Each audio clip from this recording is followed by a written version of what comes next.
നീണ്ട 10 വർഷത്തെ ഇടവേളയ്ക്ക് ശേഷം കോൺഗ്രസ് ഭരിക്കാൻ പോകുന്ന കാട്ടകമ്പാലിൽ മുൻ കുന്നംകുളം ബ്ലോക്ക് കോൺഗ്രസ് പ്രസിഡന്റും മുൻ ജില്ലാ പഞ്ചായത്ത് അംഗവും തീപ്പൊരി പ്രാസംഗികനുമായ കെ ജയശങ്കറിനെ കോൺഗ്രസ് പാർലമെന്ററി പാർട്ടി നേതാവായി തീരുമാനിച്ചു. KPCC general secretary O. അബ്ദുറഹ്മാൻകുട്ടി പാർട്ടി നിരീക്ഷകനായി പങ്കെടുത്ത യോഗത്തിലായിരുന്നു തീരുമാനം. Kunnamkulam block Congress president CB Rajeev, block Congress കമ്മിറ്റിയുടെ ചുമതല വഹിക്കുന്ന DCC സെക്രട്ടറി TS അജിത്ത് എന്നിവരും മണ്ഡലം കോൺഗ്രസ് കമ്മിറ്റി ഓഫീസിൽ സന്നിഹിതരായിരുന്നു. മണ്ഡലം കോൺഗ്രസ് പ്രസിഡന്റ് MM അലി ചടങ്ങിന് നേതൃത്വം നൽകി. MS മണികണ്ഠൻ, MA അബ്ദുൾ റഷീദ് എന്നിവർ പങ്കെടുത്തു. 30 വർഷങ്ങൾക്ക് ശേഷമാണ് കോൺഗ്രസിന് കാട്ടകാമ്പാലിൽ ജനറൽ വിഭാഗത്തിൽ നിന്നും ഒരു പ്രസിഡന്റ് ഉണ്ടാകുന്നത്.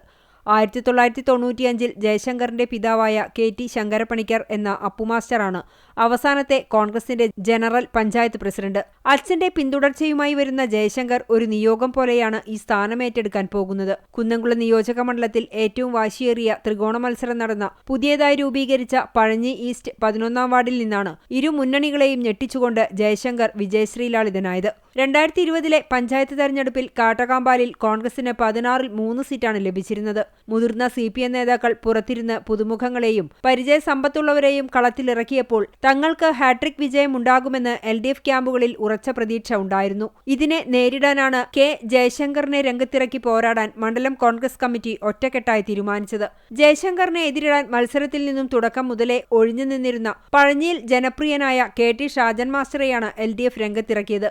BJPക്ക് 300-ലധികം വോട്ട് ബാങ്കുള്ള ഈ വാർഡിൽ Kunnamkulam BJP president PJ Jebin കൂടി എത്തിയതോടെ മത്സര ഫലം പ്രവചനാതീതമായി. കൃത്യമായ തെരഞ്ഞെടുപ്പ് പ്ലാനിംഗ് നടത്താൻ വാർഡ് കോൺഗ്രസ് കമ്മിറ്റിയുടെ നേതൃത്വത്തിൽ വ്യത്യസ്തമായ പ്രചരണ രീതികൾ നടത്തി. മണ്ഡലം കോൺഗ്രസ് കമ്മിറ്റി പ്രസിഡന്റ് MM അലിയുടെ നേതൃത്വത്തിൽ കോൺഗ്രസ് നേതൃത്വവും തങ്ങളുടെ നേതാവിനെ വിജയിപ്പിച്ചെടുക്കാൻ ഒറ്റക്കെട്ടായി നിന്നു. ഈ തീരുമാനമാണ് പഞ്ചായത്തിൽ ഹാട്രിക് ഭരണമെന്ന LDFന്റെ പ്രതീക്ഷകളെ തകർത്തത്. 11ാം വാർഡിൽ LDF 3ാം സ്ഥാനത്തേക്കും പിന്തള്ളപ്പെട്ടു. 3 തവണ കോഴിക്കോട് സർവകലാശാല councillor, KSU Thalappilly taluk president, youth Congress നിയോജക മണ്ഡലം പ്രസിഡന്റ്, യൂത്ത് കോൺഗ്രസ് ജില്ലാ vice president, Kunnamkulam block Congress president എന്നീ പദവികൾ അലങ്കരിച്ചിട്ടുള്ള ജയശങ്കർ മികച്ച പൊതുപ്രവർത്തകനുള്ള അംബേദ്കർ അവാർഡ് നേതാവ് കൂടിയാണ്.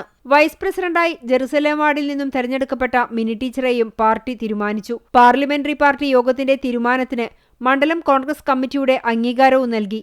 27-നാണ് പ്രസിഡന്റ്, വൈസ് പ്രസിഡന്റ് തെരഞ്ഞെടുപ്പ്.